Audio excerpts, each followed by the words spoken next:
Hello there, Team Football Daily, and welcome back to Winners and Losers, where we take a look at the highs and the lows of the weekend just past. Today, I'm joined by Z Money in Pato and Joe's absence.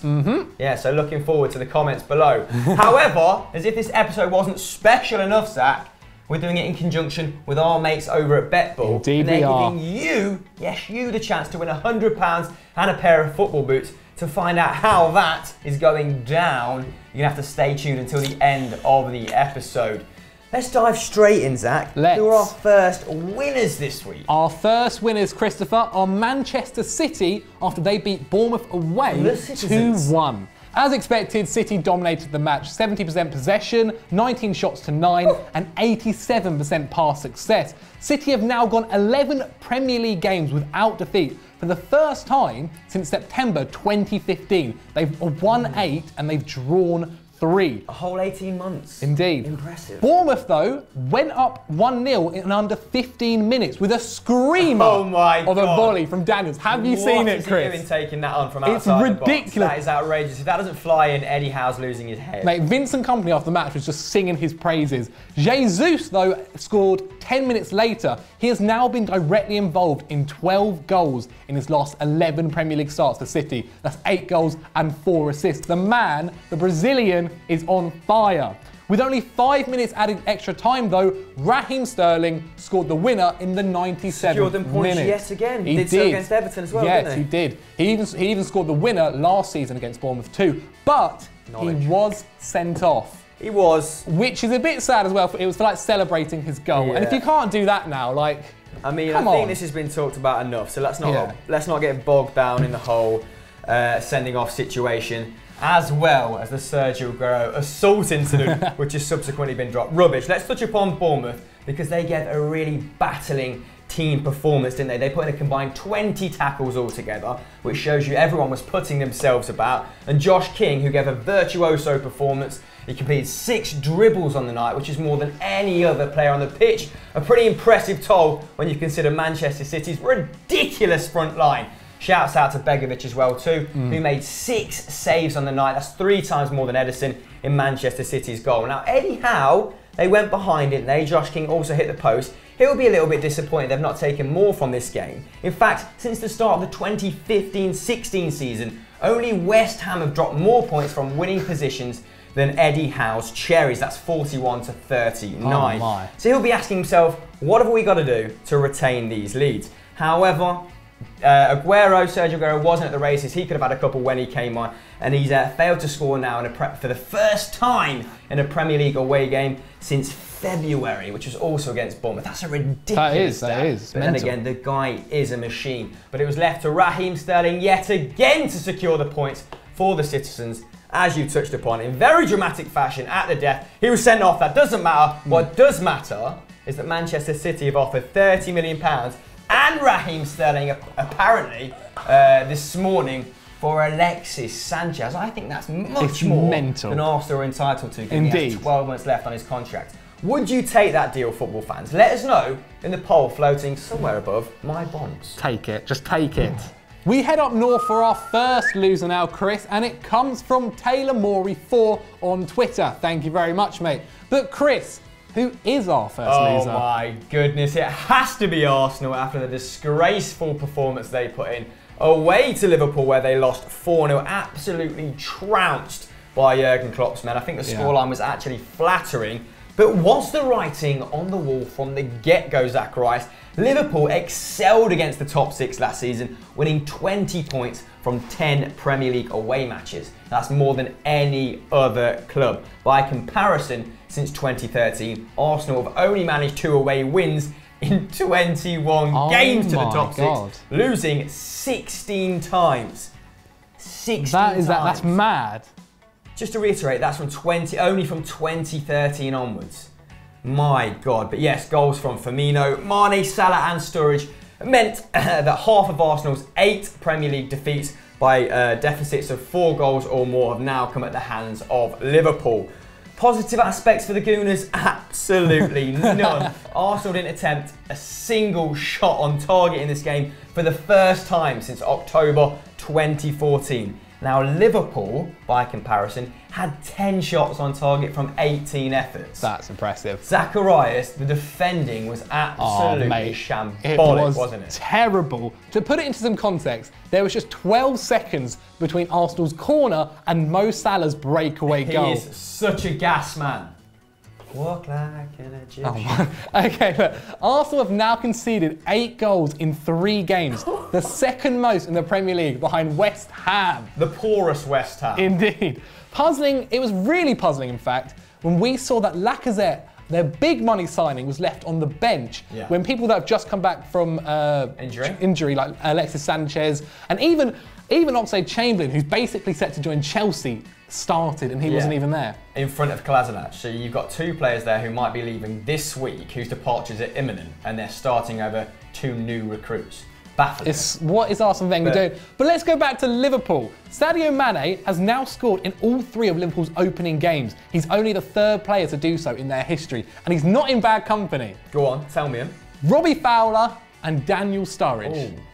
Sturridge also scoring this week and absolutely doing me over in fantasy football. So thank you for that, Daniel. Anyway, back to Mane. He's now had a hand in 6 goals in his 6 Premier League starts against Arsenal.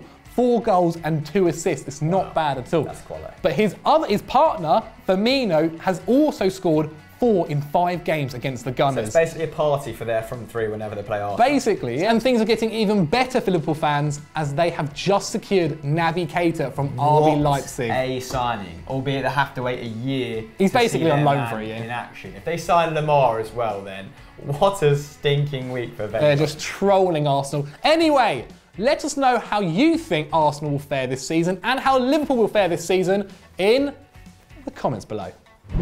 Let's move on to our next winners, and thank God that smug Ginger Joseph isn't here, as it is Manchester United who defeated Leicester 2-0. Now, if the writing was on the wall for Arsenal in terms of their away loss to Liverpool, then this result was definitive before anyone had kicked a ball. Leicester have only beaten Manchester United once at Old Trafford in the Premier League era and only defeated them twice overall. And it could have been a lot worse for Craig Shakespeare's Foxes, couldn't it, mate? It could have been. United had 22 shots to Leicester's 11, with 7 on target to Leicester's 4.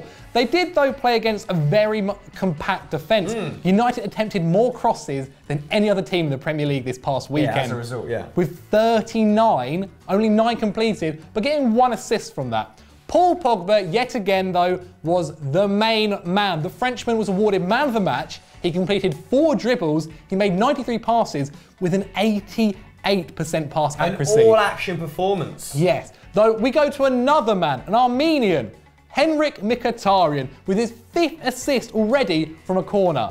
He's equalled the Premier League record in his first 3 games. He also created 4 chances alone in the first half.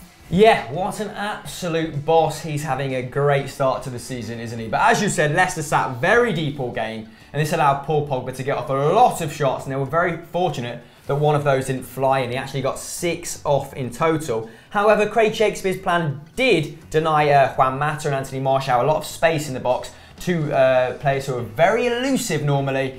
But when you can bring on players like Rashford and like Lingard and mix it up a little bit, obviously Lingard's got great movement, Rashford's very direct, it can prove decisive, and it did. But shouts out to Harry Maguire. He had a very good game, completing 100% of his take-ons, 10 clearances, won 5 aerial duels, and won 4 interceptions. He gave a very complete performance, as did Phil Jones, to be fair, his counterpart. The commentators were raving about Maguire. Didn't hear any mention of Jones, but he's been very solid at the start of this season. I was actually impressed, more so, with Harry Maguire's passing. A lot of decent press-resisting passes in there. And you can tell when you compare him to someone like Wes Morgan that he's going to be very useful in terms of distribution from out of the back. He actually completed twice as many passes as his defensive counterpart and captain Wes Morgan, as I said. But yes, Kasper Schmeichel now, here's a little nugget for you. He's now saved more penalties at Old Trafford than his father did in his entire career. If that isn't stat of the weekend, I don't know what is. He also completed 5 saves on the night. Gave a very commanding performance, also saving a penalty from Romelu Lukaku. Now, Manchester United will now spend their 14th night in first position, the same as the 2 previous Now that's seasons. a nugget. combined. That is a nugget. So Jose Mourinho's men setting the pace at the start of this season, but can anyone stop them? You know the drill. Get at us in the comments below.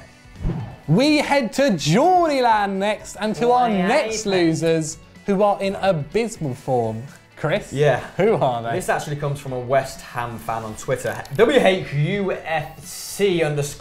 thank you for your contribution. But shock horror, West Ham are in our losers yet again. That's their third away game because their stadium is being repurposed after it was used for athletics yet again. And they now sit bottom of the table with a -8 goal difference after 3 losses.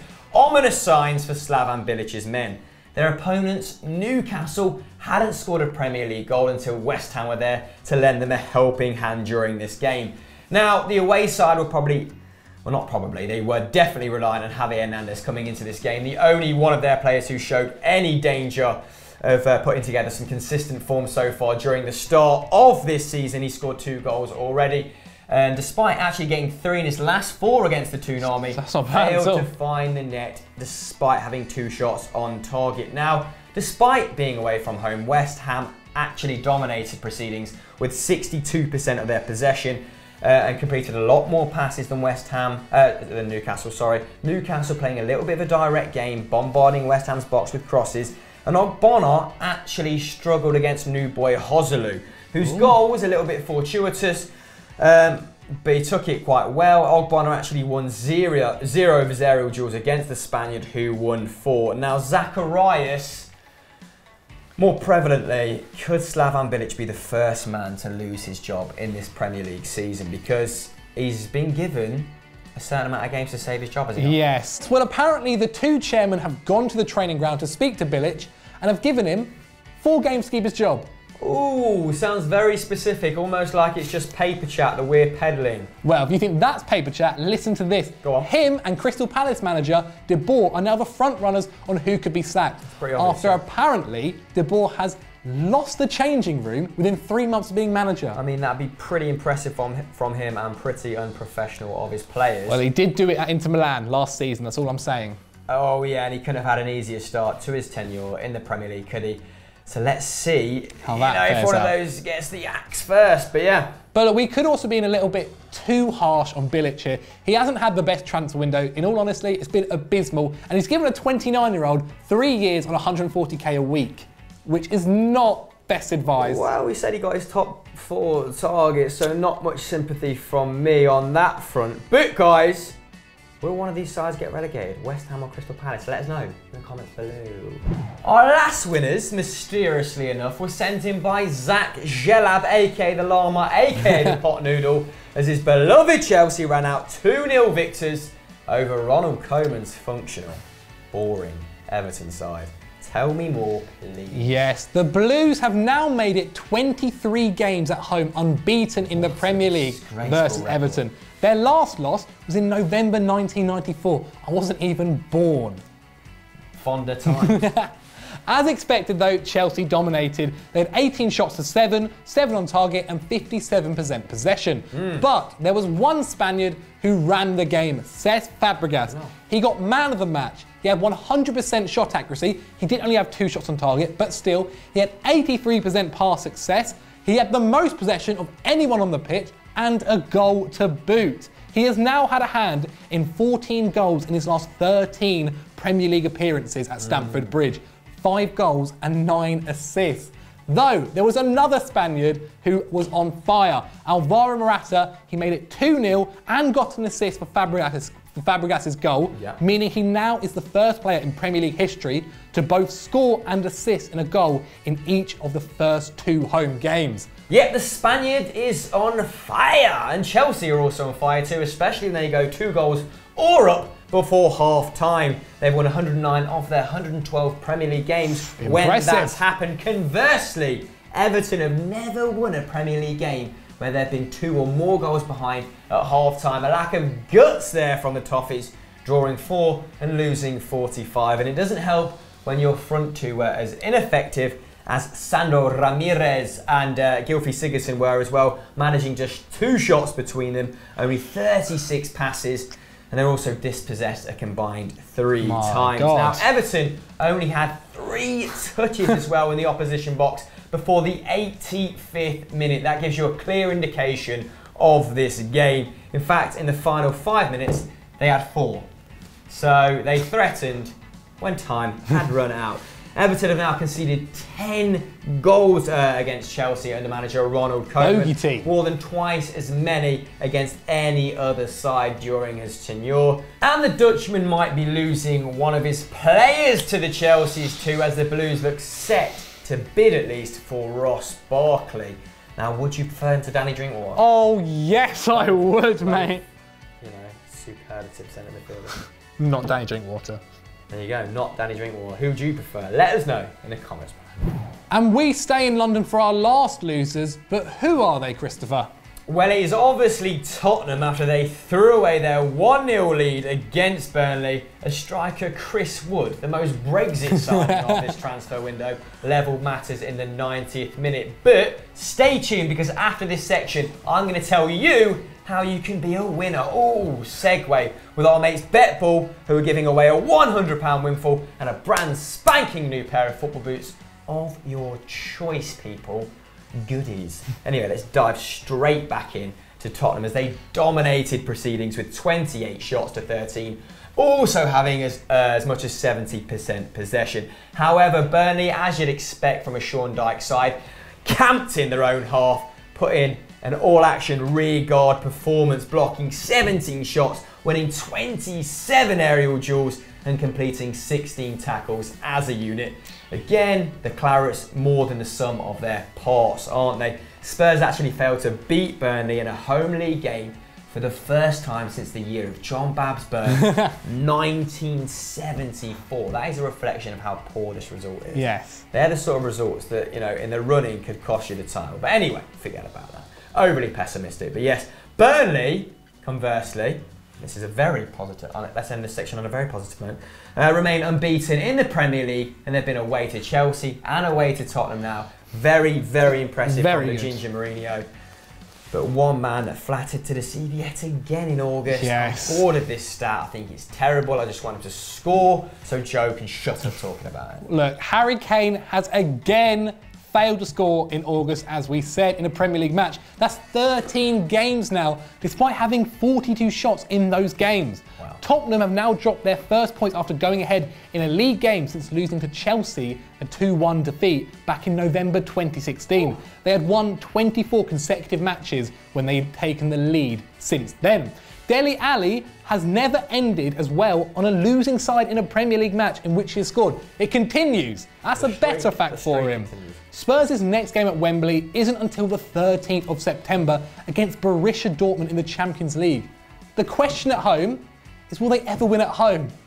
I mean, probably. Good team. But the hoodoo does continue for another week. More boring chat on that. So ultimately, they're losers. But, you know, why is that, Tottenham fans? Let us know in the comments below. And before we depart, as promised, here's how you get those grubby little mitts on £100 Spondula and a brand spanking new pair of football mitts. Lovely. Cool. Courtesy of our mates over at BetBull. Now, of course, first and foremost, you have to be above 18. But if you do want to participate, if you do like a cheeky flutter at the weekend, we've made life easy for you. Everything you need to do is either in the description below or is playing on screen now, because, you know, technology. But simply download the app, tweet at BetBull, letting them know you've come from Football Daily. You can participate in things like the Magic Wheel, obviously the ACCAs that they run, which again should all be outlined just below. And you can actually follow people on this, which I find pretty interesting. So if people are faring pretty well, follow them. Don't follow me, for crying out loud. Zach, what was the last bet you put on? Last season, Chelsea to win the Premier League. Bit of Bunsen burner there. Yeah, you definitely put that on in March, you absolute scumbag. You also get a free £20 bet with the first £20 you deposit. So, you know, alluring. Zach, what should I do next? Of course, go over to EFD and check out ERU, which has just gone up in about an hour's time. And why not check out Stat Wars, where Chris takes on Pat. Someone is dominating at the moment. And if you enjoyed that, why not check out Stat Wars The Champions with our YouTube friends. And as always, don't forget to like and subscribe. Bye.